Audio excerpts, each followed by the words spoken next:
The water pipe in the church cemetery burst, and all the skeletons were washed onto the ground. The priest told the investigators that the bodies buried here had been buried for at least 50 years. However, the male skull recently discovered by the investigators had been buried for no more than 5 years. What's most important is that this body wasn't in a coffin. The intern noticed signs of trauma on the forehead, speculating that this might be the fatal wound. It seemed like a murder case with a body dump. The water pipe had been intentionally damaged with an iron shovel, suggesting someone had been digging up graves late at night and accidentally severed the main water pipe in the process. Angela created a sketch of the victim's face based on facial features, and the investigators immediately went to the church to investigate. After the prayer, the investigators distributed the sketch to the crowd. One boy stepped forward and seemed to recognize the person in the sketch. Angela then added a mustache to the image for further identification. The boy confirmed that the person looked very much like Father Otto, the former priest of the church. Tony, the current priest, mentioned that he had replaced Otto 3 years ago. Otto had voluntarily resigned from his position back then. The priest didn't seem to speak kindly of Otto.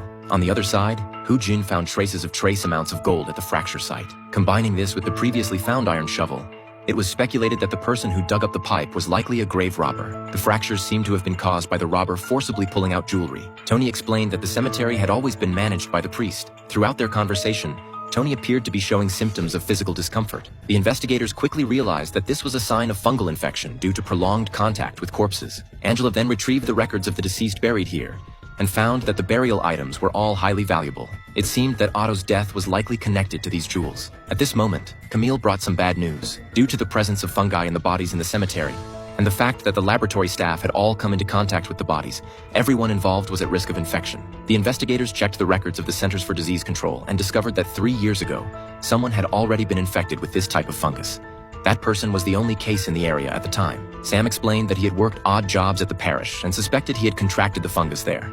However, the investigators then presented a jewelry auction list, which had Sam's name on it, and the auctioned items were the stolen artifacts. Faced with the evidence, Sam admitted that he was a drug addict and had stolen the jewelry to buy drugs, but he firmly denied killing Otto. He also told the investigators that Otto had a special preference. He was only interested in young boys. He gave the investigators a name, the boy who had recognized Otto in the church. The boy explained that he had been abandoned by his parents at the age of 3 and that Otto had taken care of him ever since. Their relationship was like that of a father and son. But because they were together all the time, others began to think Otto had strange tastes, and even the priest didn't believe in their relationship. The priest even said that Otto would get what he deserved. The intern discovered fractures on the pubis, fibula, and ribs, but these injuries were not inflicted before death. It was speculated that they were caused when the body was being buried. Hu Jin found a metallic substance on the skull, which appeared to be silver. The investigators then went to the church to investigate and found a silver chalice on the table. The investigators took the chalice without God's permission, and Hu Jin confirmed that the silver on the chalice matched perfectly with the substance found on the skull. Camille detected Taxol in the bones,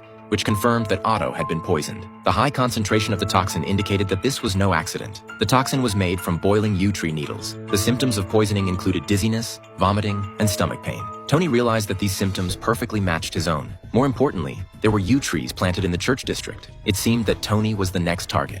The investigators deduced that the person responsible for the poisoning was likely the priest. They then presented a branch of yew tree. The priest appeared calm when he saw the branch, but his words showed hesitation, which raised suspicion. The investigators quickly realized that while the priest wasn't the murderer, he certainly knew who the killer was. The only person he could be protecting was his assistant, Leah, who was also his adopted daughter. Leah was brought in for questioning. She explained that she had a deep affection for Otto, but Otto was only interested in young boys. She poisoned him to make him weak and help him give up his perversion.